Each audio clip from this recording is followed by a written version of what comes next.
जय मुक्ताई वार्ता न्यूज चॅनलमध्ये आपले हार्दिक स्वागत आहे। पंढरपूर येथे श्री पांडुरंगाच्या मंदिरात जीर्णोद्धाराची कामे सुरू झालेली असून सुमारे 1.5 महिना ही कामे चालणार आहे।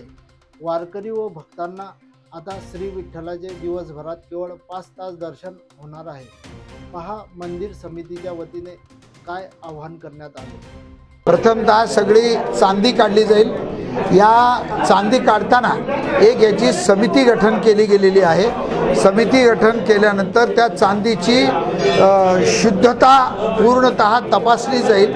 हे तपासत असताना काही महाराज मंडळी, काही वारकरी संघटना, काही पत्रकार मंडळी, काही गावातील प्रतिष्ठित मंडळी, काही मंदिरे समितीचे सदस्य या सगळ्यांना घेऊन त्याची शुद्धता तपासली जाईल। तपासली गेल्यानंतर त्याला डबल ग्लास बुलेट प्रूफचा तिथं बसवण्यात येईल। बसवल्यानंतरच आतली फरशी काढण्यात येईल आणि आमचा प्रयत्न राहील की आज आम्ही 1.5 महिन्याचा कालावधी देत आहोत, पण जास्तीत जास्त आणि लवकरातल्या लवकर हे काम करून भाविकांसाठी दर्शन, चरणस्पर्श दर्शन आम्ही उपलब्ध करून देऊ।